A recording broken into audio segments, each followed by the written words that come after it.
ओम शांति। मैं सत्यचित आनंद स्वरूप हूँ। सत्यता की शक्ति से मैं आत्मा, ब्राह्मण परिवार की स्नेही आत्मा हूँ, विश्वास पात्र आत्मा हूँ।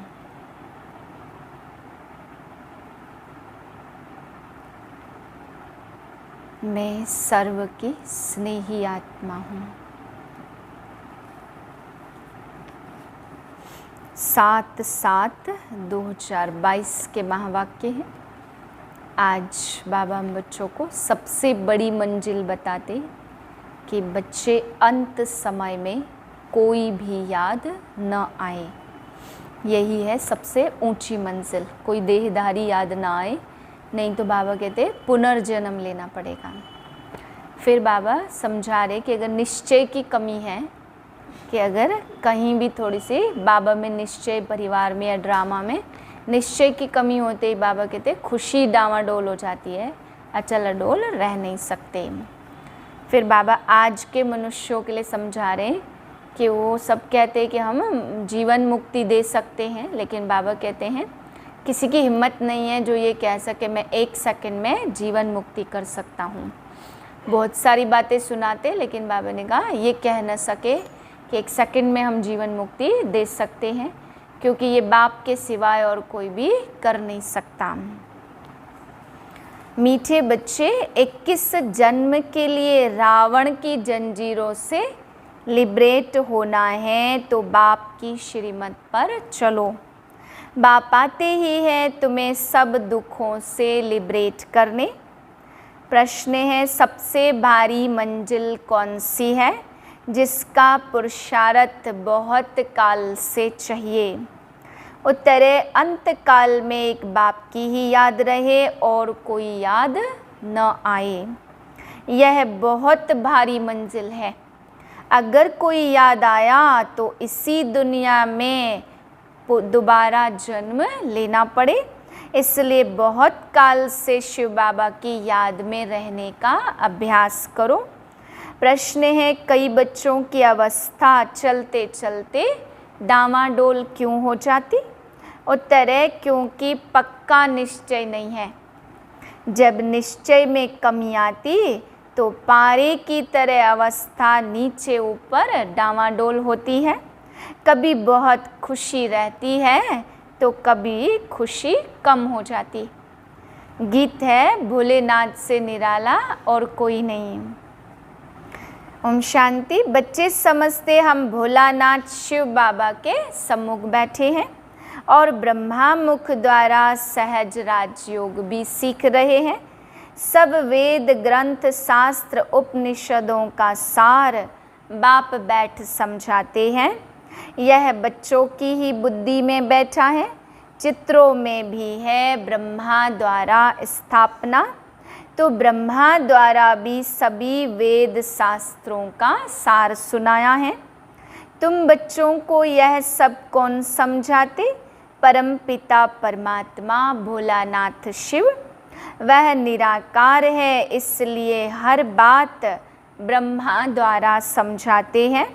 जिसको समझाते वह फिर औरों को समझाते हैं। अगर नहीं समझा सकते तो गोया वह खुद भी नहीं समझे। बेसमझ को समझाया जाता। बाप सबको कहते बच्चे तुम बेसमझ हो, तुम मुझ बाप को जानते हो। तुम भारतवासियों ने वर्षा लिया था, सतयुगी स्वराज्य था, फिर रावण राज्य होने से तुमने वर्षा गवा दिया। रावण राज्य के कारण तुम पतित, बेसमझ और कंगाल बन पड़े हो। सभी आसुरी मत पर ही चलते हैं। तुम समझते हो कल्प पहले हमको बाप ने समझदार बनाया था। हम विश्व के मालिक बने थे, अभी हम माया के गुलाम बन पड़े हैं। संपत्ति के गुलाम नहीं, माया रावण के गुलाम। 5 विकारों की जंजीरों में हम बंधे हुए हैं और शोक वाटिका में हैं। बरोबर रावण का राज्य सारे भारत पर है। बाप आकर के सब राइट बताते, इसलिए परमपिता को राइटियस कहेंगे। रावण राज्य को कहा जाता झूठी दुनिया। जानते हो ईश्वर की नई दुनिया स्थापन करते हैं तो जरूर उन्हें पुरानी दुनिया में आना पड़े। सभी भगवान को बुलाते, हमारे जीवन को मुक्त करो, दुख से हमें लिबरेट करो। मनुष्य जानते नहीं कि दुख का राज्य कब और कौन स्थापन करते। बल शास्त्र बहुत पढ़े हुए हैं, विद्वान पंडित आदि है जिन्हें घमंड बहुत है, परंतु ऐसा कोई नहीं जो सेकंड में जीवन मुक्ति किसको दे सके। कोई कह भी नहीं सकते हम जीवन मुक्ति दे सकते हैं या हम सबकी सदगति कर सकते। मैं ही खास भारत आम सबकी सदगति करता हूँ। गाया भी जाता परमपिता परमात्मा, सर्व का सदगति दाता, सर्व का लिबरेटर, दुख से लिबरेट करते हैं। दुख से कोई लिबरेट करते हैं क्या? दुख से लिबरेट तो बाप करते। अच्छा, सुख से लिबरेट कौन करते हैं?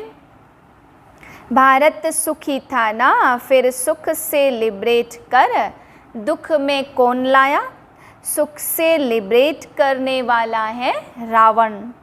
अब राम की श्रीमत पर चलने से तुम 21 जन्मों के लिए लिबरेट होते हो। उसको कहा जाता जीवन मुक्ति या सदगति। बच्चों की बुद्धि में अब बैठा है, ना स्वर्ग को ना नरक को जानते। वह तो यह सब कल्पना समझ लेते हैं। बाप समझाते, अब तुम जानते हो इस समय ब्राह्मण कुल की रिपीटेशन है। प्रजापिता ब्रह्मा के ब्राह्मण कुल की स्थापना होती है। कहते हैं ना, तुम मात पिता हम बालक तेरे, तो यह सब एडॉप्टेड चिल्ड्रन हैं। फिर कभी यह एडॉप्शन होती ही नहीं है। वह अपने जिज्ञासुओं को एडॉप्ट करते। कहेंगे तुम हमारे फॉलोअर्स कहला न सको, घर बार छोड़ कफनी पहने तब फॉलोअर्स कहा जाए। यहाँ तुम हो ब्राह्मण, तुमको यही सच्चा सहज राजयोग का रास्ता सबको बताना है, कुछ न कुछ समझाना है। एक सेकंड में बाप से वर्षा मिलता। परमपिता परमात्मा से जरूर मुक्ति और जीवन मुक्ति का ही वर्षा मिलेगा। शिव बाबा को ही याद करना है। सब आत्माओं का बाप है शिव, उनको याद करने से तुम स्वर्ग का मालिक बनेंगे। लौकिक बाप को याद करने से स्वर्ग के मालिक नहीं बनेंगे। भल घर में रहो परंतु शिव बाबा को याद करो। इसी निश्चय में रहना, हम आत्मा शिव बाबा की संतान है। पूरा निश्चय न होने से ही अवस्था डामाडोल होती है। जैसे पारा होता है ना, अभी अभी खुशी का पारा चढ़ता और अभी अभी भूल जाएंगे। अभी बाप कहते तुमको घर वापस जाना है, फिर आकर हम नई खाल लेंगे। तुम जानते हो हम पुनर्जन्म लेते आए हैं। सर्प के लिए तो पुनर्जन्म की बात ही नहीं होती। वह एक पुरानी खाल छोड़ दूसरी नई ले लेते। वैसे तुमको भी बदलना है। मनुष्य जब बूढ़े होते हैं तो कहते हैं अब जाना है। झट साक्षात्कार होता, अभी हम बालक बनने वाले हैं। उनको पता है अभी हम शरीर छोड़ बालक बनेंगे, फिर सतो प्रधान शरीर मिलेगा। पुराने शरीर को कहा जाता जड़ जड़ी भूत। दुनिया भी पहले नई होती, फिर कला कम होती जाती, इसलिए 4 भाग रखा गया है। लाखों वर्ष आयु लगाने से समझते हैं 84 लाख जन्म होते होंगे। यह बाप बैठ समझाते, यह कभी भूलना नहीं चाहिए। स्टूडेंट टीचर को कभी भूलते नहीं हैं। तुम अभी जानते हो हम पढ़ने आते हैं ईश्वरीय क्लास में। मुरली सब सेंटर्स वाले सुनते तो पढ़ाने वाला तो एक ज्ञान का सागर ही ठहरा। उनको ही ज्ञान का सागर, सर्व का सद्गति दाता कहा जाता। तुम कोई को भी कह सकते हो परमात्मा बेहद के बाप को याद करो तो तुमको स्वर्ग में बेहद का सुख मिलेगा। बस एक बाप को याद करो, अंत काल में अगर कोई दूसरा याद आया तो अंत काल जो स्त्री सिमरे ऐसे ही जन्म में जाएंगे।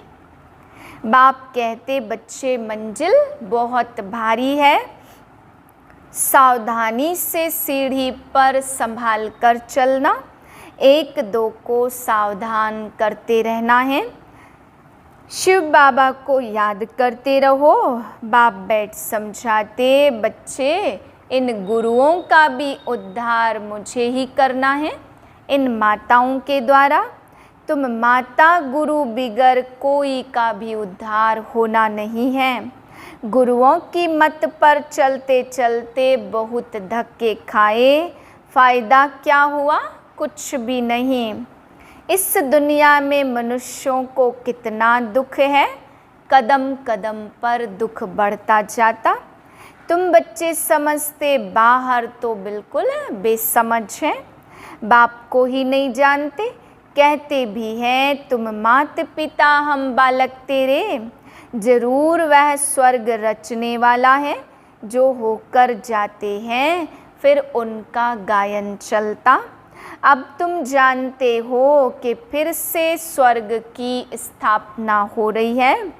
जब स्वर्ग था तो दूसरे कोई नहीं थे, अब दूसरे सब हैं तो यह धर्म नहीं है, फाउंडेशन नहीं है। आधा कल्प तक फिर और कोई धर्म निकलते नहीं है, एक ही धर्म रहेगा।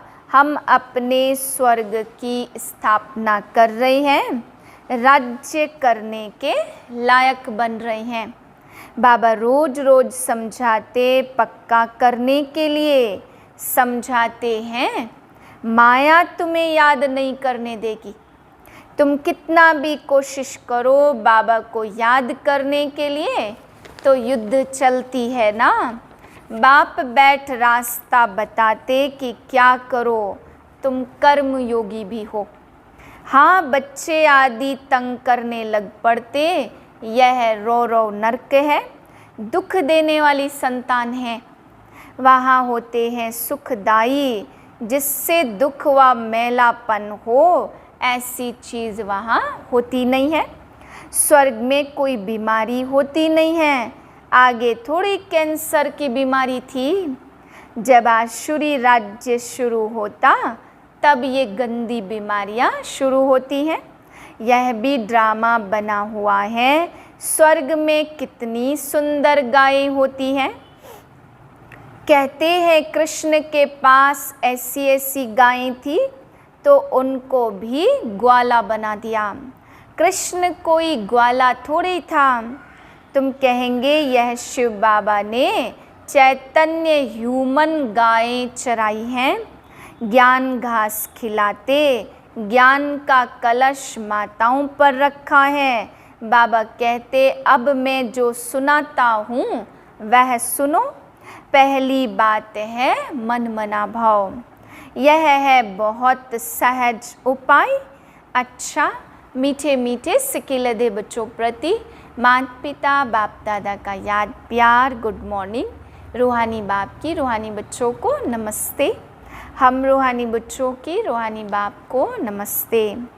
धारणा के लिए है पहली पॉइंट, बाप की श्रीमत पर सबको रावण की जंजीरों से मुक्त कर जीवन मुक्ति का वर्षा दिलाने की सेवा करनी है। दूसरी पॉइंट है, एक बाप से ही सुनना है, बाकी जो सुना उसे भूल जाना है। मंजिल भारी है, इसलिए एक दो को सावधान करते, बाप की याद दिलाते उन्नति को पाना है। वरदान है, सत्यता की हिम्मत से विश्वास का पात्र बनने वाले बाप व परिवार के स्नेही भाव।